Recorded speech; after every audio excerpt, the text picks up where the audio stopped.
Welcome everyone to March 20 Zeam call. Here we'll discuss our DevNet 3 progress and the issues and the solutions that we need to do for it, or the solutions that we have already done, as well as our progress for DevNet 4, which we should hopefully target an interop soon if Ream is already done, and any other things that we might want to discuss regarding Zeam and Lean consensus. So let's start with updates from Partha. Right. I spent most of the week migrating from the old servers to the new ones that have been set up under Lean Ethereum account. Implemented a new PR on Lean Quick Start, which will help you spin up multiple subnets.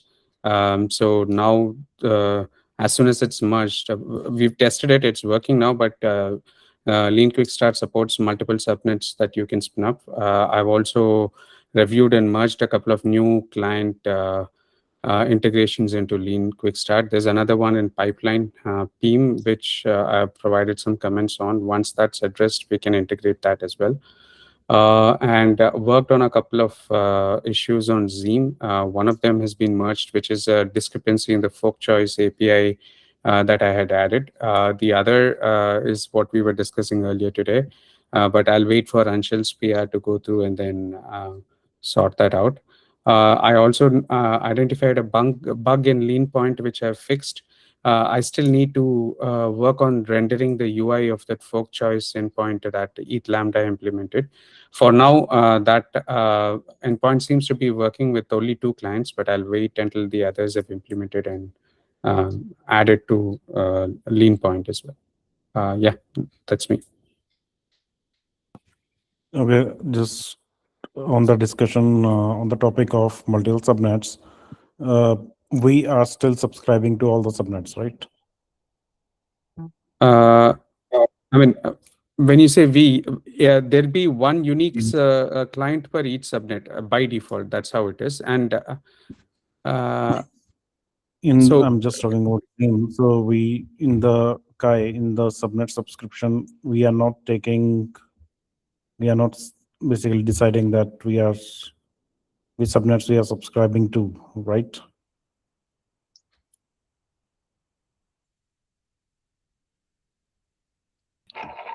I think we do because we compute the subnet ID, and based on that, certain signatures might be discarded. Right now it's one, so I think it's discarded. But No, uh, I mean the point is that discarding or not discarding, that those are the validations that happen when we receive the message. Question is oh, yeah, yeah, on we don't. P2P level. Yeah, on the P2P level, we don't. So we are subscribing to all subnets. So that is the PR that we need to put in, so that we only subscribe to the subnets to which our validators belong. Second, we subscribe to the subnets in which we are aggregator, right? So is aggregator okay if So I we think are you had raised a PR for that. no, I raised a PR for it, but it didn't really, I couldn't basically figure out what is the best path to take in case of that, because what I was thinking was to not subscribe at all to the so for the particular subnet that you are publishing to, if you are not an aggregator, don't subscribe to it, which basically means that you will not create a mesh and you will not do you will do flood publishing. But I think instead what we can do is so if you are an aggregator and if you have validators, uh, so they are so if you have validators which are, for example, belonging to two different subnets, then obviously we will subscribe and validate messages for attestations on those two subnets. So that means that for other subnets we will not subscribe, right? And neither we have to publish any message to other subnet, because even if we are an aggregator, we are not going to aggregate the subnets in which our validators don't belong, unless we need to add another command line which basically says that you explicitly tell the node that these are the subnets that you will aggregate to.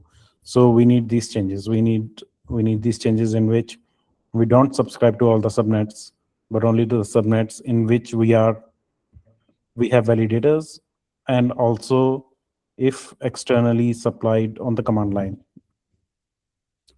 Right, and this is Yeah, up. Go on, sorry. yeah, you can go ahead. No, no, my question is this is applicable only to aggregators, right? Not the regular validators, because they would be attesting and only subscribing to nodes within their own subnet. Correct. So as a node, I will subscribe to the subnets in which I have validators, or have been explicitly stored as I am the aggregator of. If I am Okay. aggregator, I will anyway aggregate the subnets in which I am.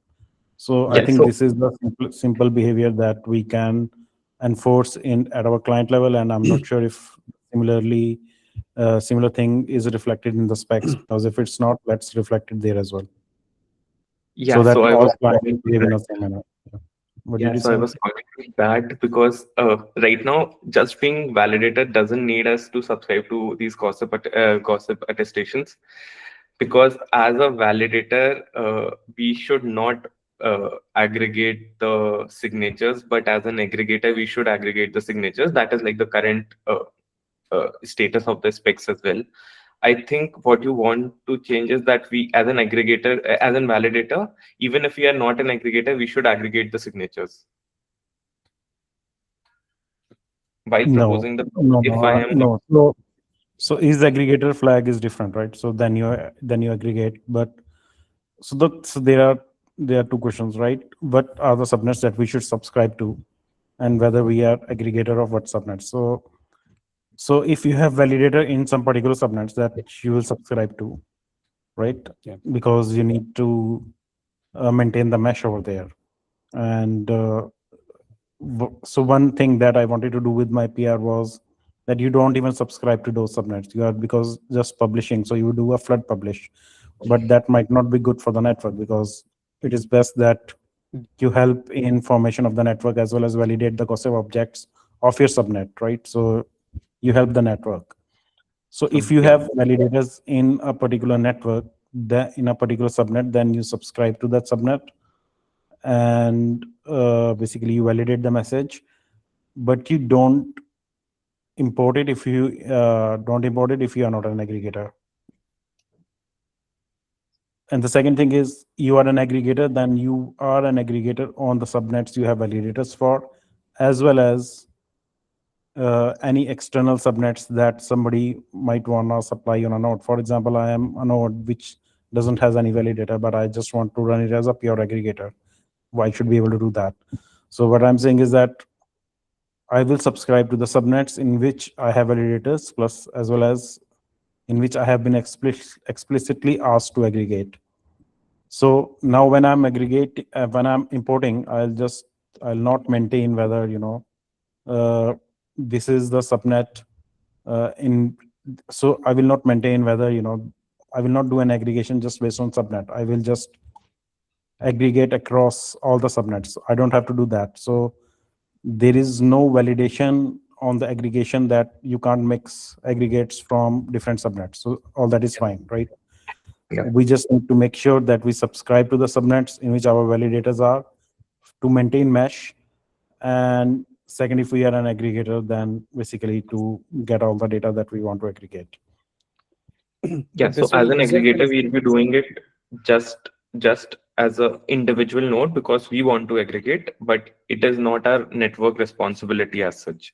It is just fine to do it because there's no consensus limit or state limits on that. So we can just pass in a new flag to say that we'll be aggregating across these many subnets, which is okay because that way, like the network will be get more aggregations. But for the standard case, we are subscribing because we are an validator or we just have the aggregator role over that subnet. Yeah. But this Right. can result And it in might recursive also, aggregation, right? so recursive aggregation, so as an aggregator, you can do a recursive aggregation, but there is no limit to any depth of recursiveness that you can have. Right. No, no. My question is more. This is DevNet. Are we handling recursive aggregation also as a part of DevNet 4 spec? Because assuming Yes. you are an aggregator on one subnet and you are subscribed to another subnet's aggregator, then you may get aggregated proofs from the second subnet's aggregator, uh, and you may aggregate that as well.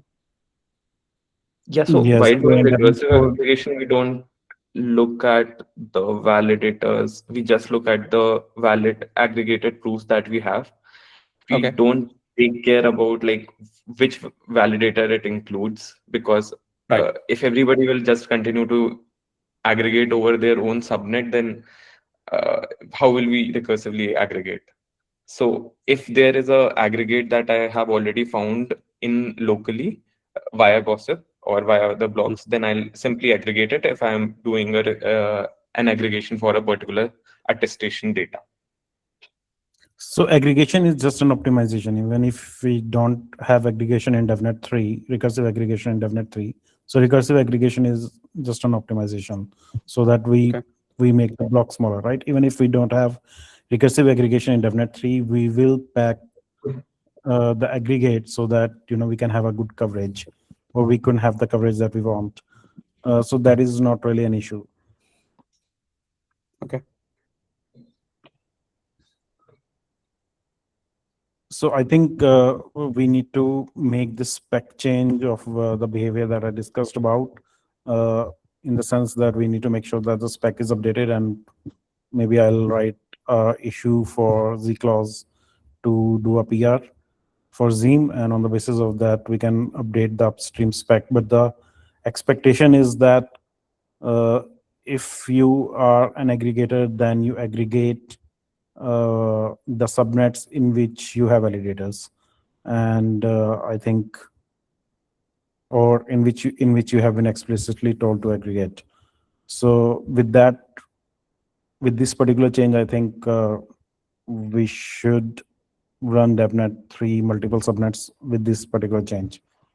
Otherwise, I'm not sure. I mean, currently, for example, in Zeam, we are aggregating, we are subscribed to all subnets. So we are not really replicating the behavior where we are trying to bring down the bandwidth by not being in multiple subnets,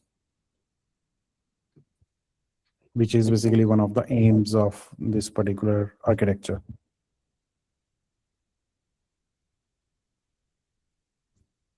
All right, Anshul, you have anything to add? Nothing on this front. I have a separate discussion that I want to have about the block production that I can include either towards the last No, let's do or it because we are talking about the same thing, and I think, yeah. yeah. So So one yeah, thing go that I on. noticed yesterday, and I have already raised a PR as well for it, is that while doing block production, we look at the gossip signatures and do the aggregation as well. And so suppose we are like producing a block and we find some gossip attestations that will basically help us produce the block. We aggregate them and include them in our block as well. Uh, which is not the case with lean spec, because there they only include the already aggregated payloads that they have received via the aggregators. The validators don't aggregate by themselves, if they are just the while doing block production, regardless of them being a aggregator or not. So I think that is like the right behavior, because if we do aggregation while production, then there's a chance that we miss the interval and won't be able to timely propose the block. But if we continue to do that, then even after recursive aggregation, we'll continue to have multiple payloads for the same attestation data. So that is like the trade-off there.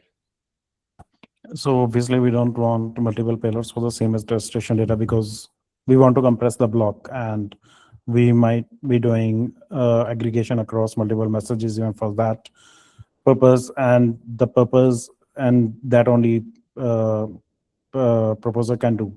It is not something someone else can do because what is the final block, and that only proposer knows, and they will need to do aggregation across multiple messages as well. So I think aggregation is going to be fast enough when you have different subnets. Most of the times, the target for aggregation should be small. It might just be 128 payloads to aggregate, right? So that should be small enough. I mean, this is sort of higher side in which only there is one aggregator in one particular subnet. But let's say there are uh, aggregator which are aggregating multiple subnets, and they can. So you might even need to aggregate less. So in that sense, I think aggregation would be fast enough to aggregate in that particular interval and to produce the block. So I'm not really worried about it. Even in that case, isn't it better if we just recursively aggregate the aggregated payloads for the block production and not aggregate the gossip attestations, because the number of gossip attestations will be quite large. It will be directly proportional to the number of validators. But in case of recursively aggregating while proposing, we'll have like just the limited number of messages, which will be sort of proportional to the number So of subnets that we have. So the way you currently do aggregation is you first pick gossip attestations and then you select from aggregated payloads. You have to do reverse, and that is what I assumed you had done, but I checked it was not done even in the spec. So basically, once you have got a good coverage from the payloads, you will not be needing to include the gossip payload. The current in the current DevNet 3, we need to include the gossip payload because the proposer attestation from the last block will not be in anyone's aggregated list. So you have to pick it from the gossip attestation itself. But even if we have this particular model, we need to do it in the reverse. We need to first calculate our coverage and pick aggregated payloads, and then pick whatever gossip payloads we need to pick. And for example, then you can also apply the strategy where you say that, okay, I will not recursively aggregate more than 10, right? So if you have still gossip payloads which crosses beyond this particular uh, gossip single attestations, which still crosses beyond this particular boundary, you can drop them, right? So have this function which basically says that these are the max payloads that you will aggregate, and it basically does a lookup from the reverse. It starts from the aggregated payloads, and then it moves to the gossip to cover whatever it has not found so far. Because you might find a very good aggregated payload that might cover, for example, 70% or 80% of the validators you want to cover, and then you might just found another payload which might cover the rest 30%. So you might just be done with two, and you might need to include gossip at all. But in the current DevNet 3, that is not possible because there is at least one gossip that you need to pick, which is parents proposer attestation, because it won't get aggregated. But DevNet 4 onwards, where we have separation of block proposing and proposer attestation, right? So which is basically how normally things happen in the beacon consensus. So you might not need to pick gossip attestation, but having this particular function will still help you, right? So if you have seen some gossip attestation that is not covered by any of the recursive payloads that you added, and you still have some space slash target that you can pick up and aggregate them, right? Yeah, I can do that. And as far as DevNet 4 is considered, I am first including the aggregated payloads and then adding the uh, gossip attestations. So I'm doing it in the order that you just described, like first taking out the payloads that I already have and then including only the child attestation. So child attestations is a it is as per the new API, which basically says the gossip attestations which haven't been found in the aggregated payload. So that is I there. think we will also need to move it to DevNet 3 because it might be relevant in the recursive in the subnet testing that we are going to do. Hmm. Okay. So can we pull that change out and patch it in the but lean spec is already DevNet for Yeah. now, right?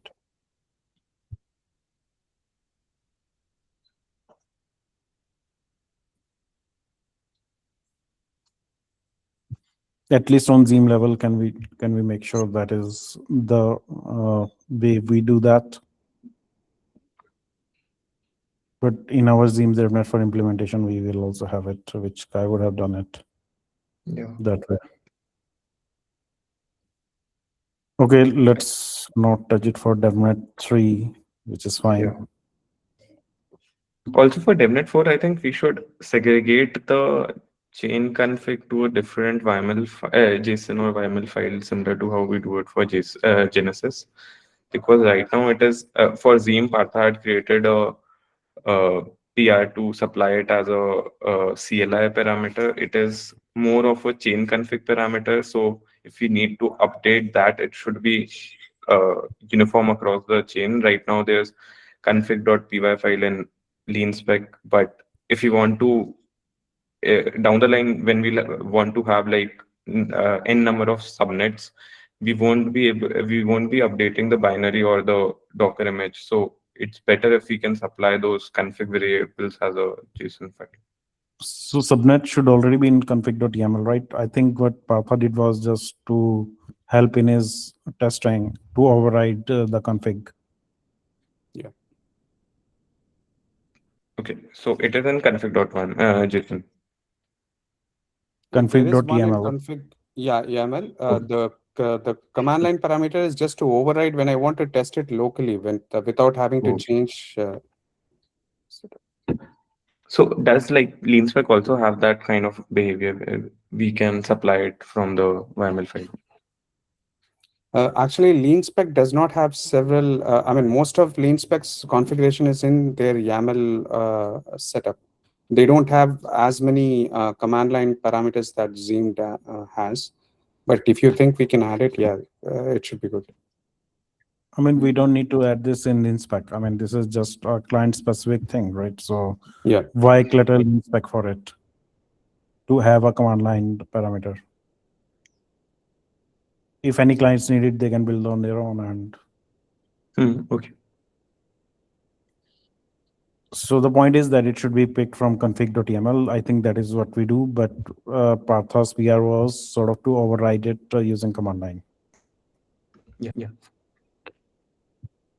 Yeah, apart from that, like on my update side, I did like the DevNet 4 PR, it got merged in Lean Spec. Did some few more PRs, PR reviews that were there for changing a few test behaviors on Lean Spec and some optimizations.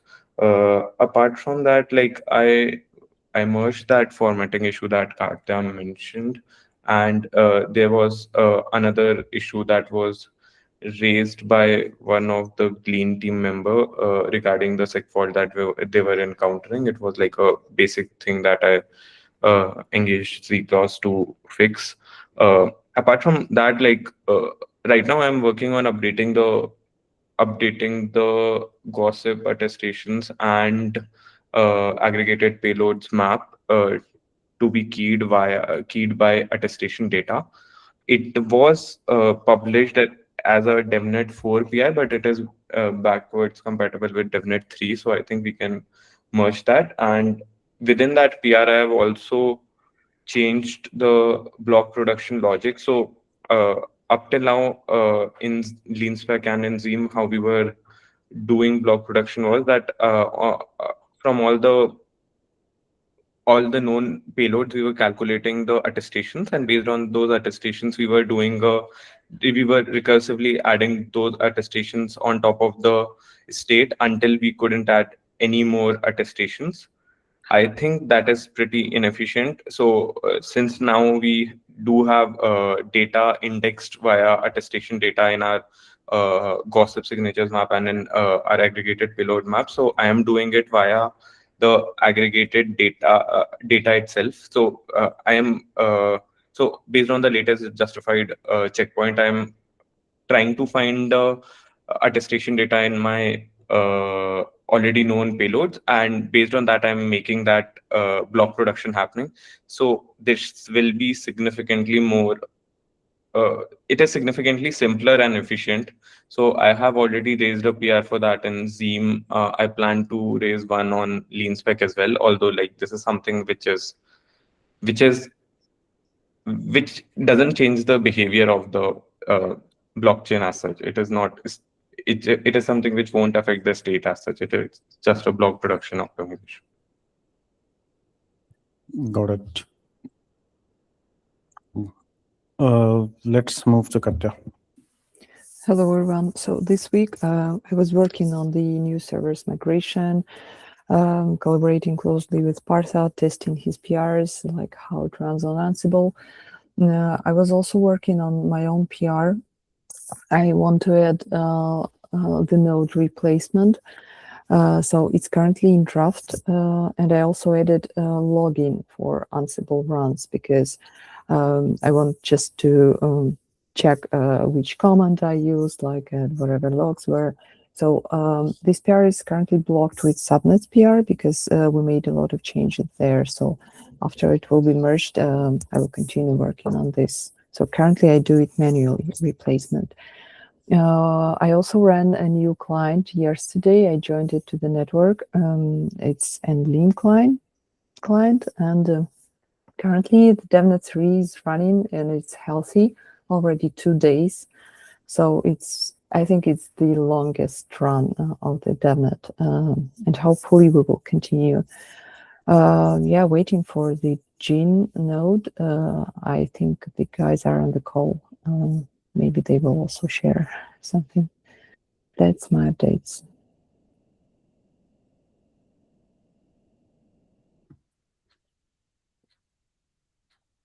Just And adding. in this longest run, we are part of the network, right, Katya? No, because we couldn't sync. So I'm waiting for the new release with these updates. I mean, if from the start, were we not part of the network? From the start we were, then we stalled. Then I tried to resync with Lean Point, and we failed with Got this. So as soon as we have a new image, I will try again. Okay, but I don't know whether the fixes that Partha made basically will fix that. Maybe the misfiring of the clock and whatever is a clock issue. But we will need to debug it and figure out what is the issue, because as of now, I don't think it solves the issue. So we couldn't sync again. No, we don't know. Anshul will have a PR ready today. We'll probably try Okay. merging with that and release a branch, and then we can see. We'll get more clear logs, and we'll know what caused it. Okay, got it. While on beyond that, Gajendra, if you can take a look, because it's already a too huge PR, I don't want to make it more complex. So we can, if you can review this, we'll merge that and then add additional improvements to that. Got it. I'll take a look. Yeah, thank you. Nupur. I don't have anything much. I just cleaned up a few of the clauses, topics that it had created, and other than that, there's nothing from me. Mercy messaged that she might not be able to join the call today, so she said that she sent me her updates, and she just fixed some of the review comments on the metrics PR that she was working on. So that's from the both of us. Got it. Yeah, Yep. I have already reviewed it. One question. Sorry, Anshul, go on. Yeah, I was just saying I have already reviewed it a couple of times, so maybe Parth or Rajendra, you can take a look and merge it. Which one? The metrics? Metrics PR, DevNet 3 metrics PR. I mean, if it's looking good, just merge it. Okay, I will merge it. And it will be included into the next image, right? Yes. Um, One thing I wanted to raise as a concern is that Z-Clause seem to have rights to approve PRs. Is that something we would need to restrict? Because my worry is someone asks Z-Clause to build something, and then if it approves it and they merge, it could result So in. I'll just modify the Nupur, can you modify its permissions on the GitHub? Uh, but if we do not give it right permission, it won't be able to create PRs and I think not the right permission, approve permission. I think that is what. yeah. So I checked. So anybody with a right permission can approve the PRs. That's how the functionality is right now on GitHub. Should we then add an additional rule that there should be a second approval by someone other than Z-Clause? Okay, Yeah, I'll see. Yeah, yeah. I'll yeah, this update should be that. possible to add it on the Zeam repo, and maybe on all the blog-based repos we might need to add it individually, or I'm not sure if we can add it at a organization level for all the repos in Blockblaze. So if Nubur, if you can check that as well. Okay. I will. But we do want it to push its own state into Z-Clause, right? Yes. The Z-Clause repo. Okay, so I think let's control it on individual repo at least, and if we can do on organization level, then let's do that. Then we'll have to think to move the private Z-Clause repo somewhere else, which basically hosts the configuration of the bot.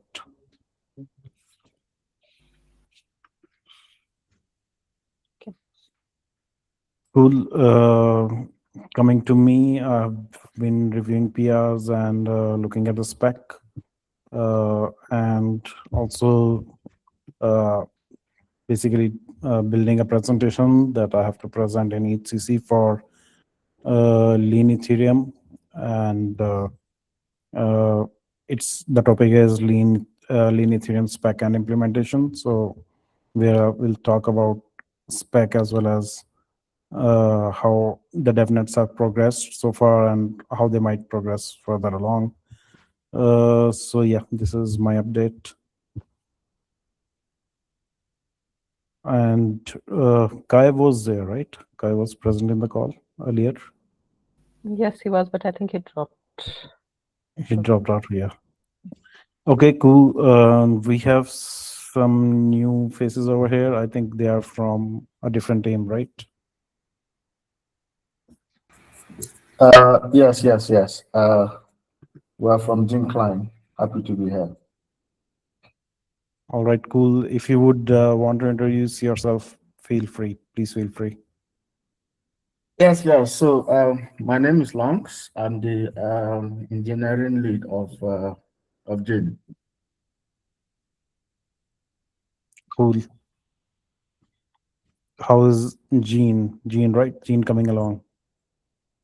Yeah, it's coming along fine. We're currently trying to round up work on DevNet 3.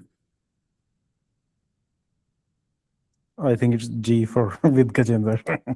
Anshul. Yeah, it's Jin, not Gin. It's Jin. Oh, okay. Got it. Yes. So what we currently need to add your client is checkpoint sync functionality. Because Yes. yeah, without that we can't join. We can't add it to the running network. If whatever, Yes. That's yeah. It's the PR that I'm currently reviewing. I'm currently reviewing the PR. It should be ready in the next 30 minutes. Okay. Whenever it's ready, just ping me. Yeah, sure. Thank you. Thank you. All right. Excited to have you guys. Good to see the lean community growing. And Katya, Lighthouse people, they have sort of, I didn't see Manas in the calls as well as, I'm not sure what they are doing. Yeah, they don't show up, so I'm not sure if they have any progress. They didn't reach out to me as well, so I don't know. Got it. All right. That will be all, guys. And now I won't be. Yes, Katya. I have a question about my user config PR. So whenever we are in the binary mode, normally as link weak start is used as it is submodule or so. But if we use a user config file, so we can define binary modes for several clients.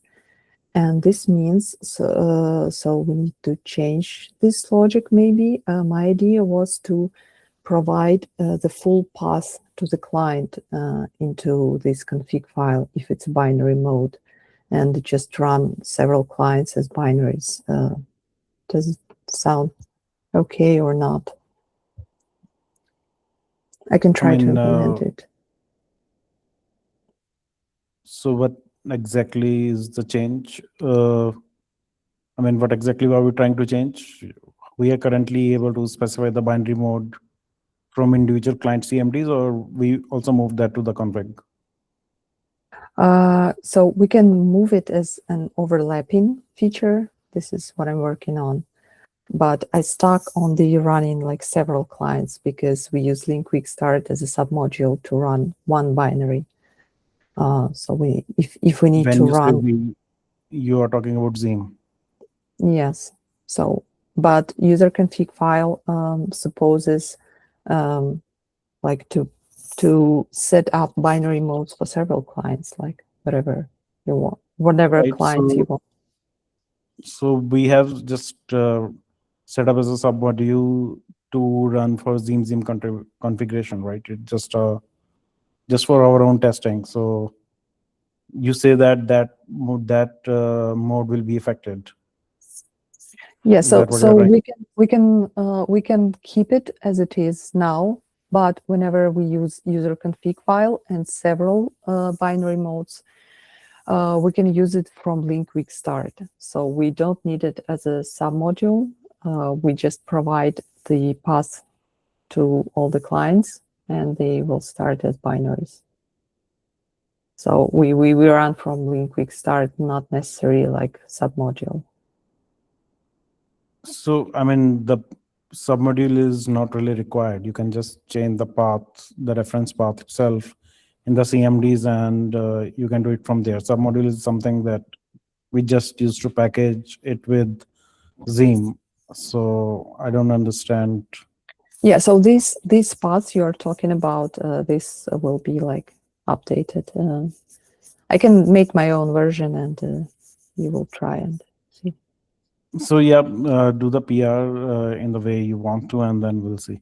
Okay, thanks. Then probably I'll understand what you're trying to solve. All right, guys. So next Friday, and then which is 27th March, and then 3rd April, I won't be available in the calls. But who all are going to ECC? I will also skip the calls.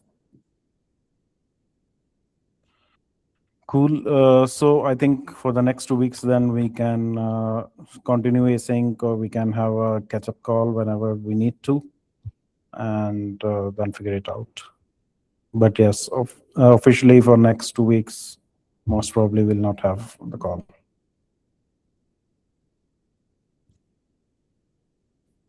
All right, guys.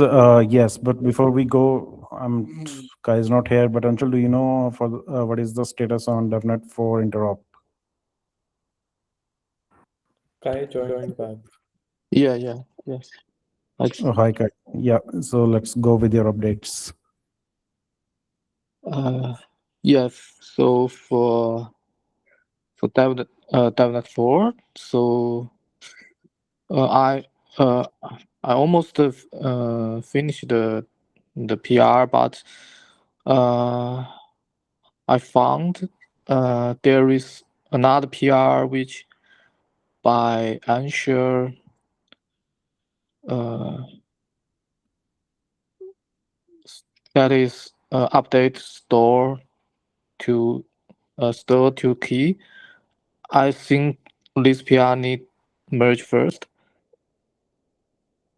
so I can cherry pick my change on top of it. Got it. So until when can we merge that PR, which is basically keying by attestation data? As soon as I have enough reviews on that. Okay, so I'll take a look. Let's merge it. Let's try to merge it today, and then Yes, Karan, let's try to have that for yes, PR ready.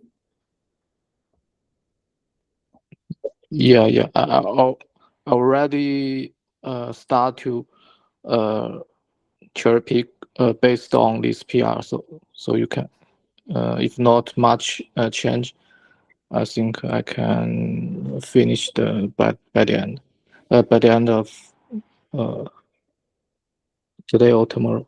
Mm. And for another PR, so change the Rust P2P approach to act model. I think I have dual review. Yes, fully review. Yes, I think most most issues has been fixed. So maybe need other guys to review it. All right, cool. Let's review it. Let's review that as well. So the actor model that solves the problem of returning the status of the gossip back to P2P or not? Because right now we are returning success for everything, even if the gossip object validation fails, or even if we can't import it and there is some particular error.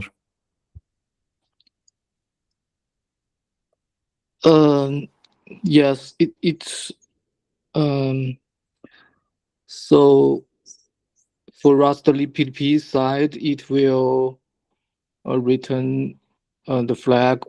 So for for sending message true or false, but uh, how to handle the results in Zeek side. So we don't have this. So we currently just log some error message. Got it. So basically, we also need to add returning the status back to P2P, so that I mean, because if you have determined a particular gossip message is not valid, that you wouldn't want to spread it, right? So even if we don't have peer downscoring and peer basically disconnection based upon wrong gossip messages. So even if we don't have it, but we still don't want to spread the messages which are incorrect in this particular node's point of view.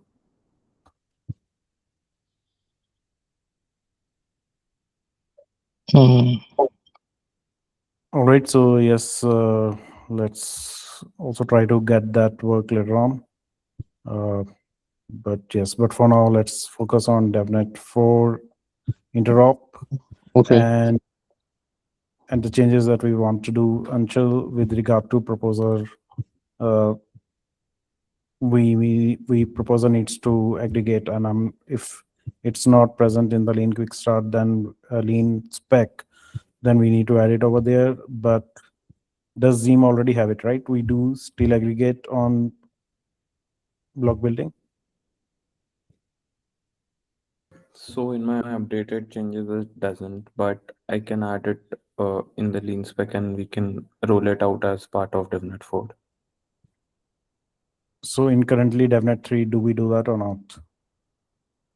Currently we do, but in the updated PR we don't. But Okay. we can introduce it back. Yeah, in DevNet 3, we might not even, because we don't have recursive aggregation, so we just have different payloads, right? So we might be only aggregating the gossip messages if they are Yeah, not yeah. covered, or we start from the gossip messages and then. We start from the gossip messages and then. Okay. All right. Yeah. So in DevNet 4, let's get it right. Let's make sure that I think you already are saying that in DevNet 4 we start from the aggregated payloads and then go to the gossip messages. But even there, let's aggregate it and let's make sure that we have the function take a particular length, in the sense that at that particular length, then you chunk out whatever payloads are left, right? Even if they are aggregated payloads. So that function will take in the max payloads that you want to aggregate, and it will find the best ones that are matching, and then it will chunk out the rest. Yeah, so that reverse aggregation logic is there while we are aggregating, not at the point of proposing. So I'll add that as well. But right now, like, it is not the case. But I have implemented it. There's no upper limit as well. It does aggregate what is like as many aggregations it can find. So yeah, so just change the function in the sense that it take that limits, and then you can set that limit to very high as of now, and then we can see if we can bring the limit down, because obviously we want aggregate as much as that is out there.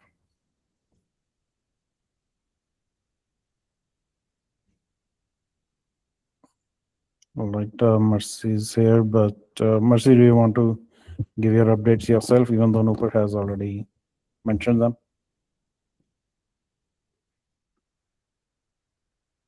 No. All right, then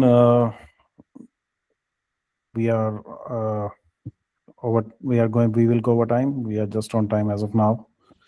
So next 2 weeks, we might not have a call, but if need be, we can still arrange a call because some of us will be at ECC, and then we will see you on April 10.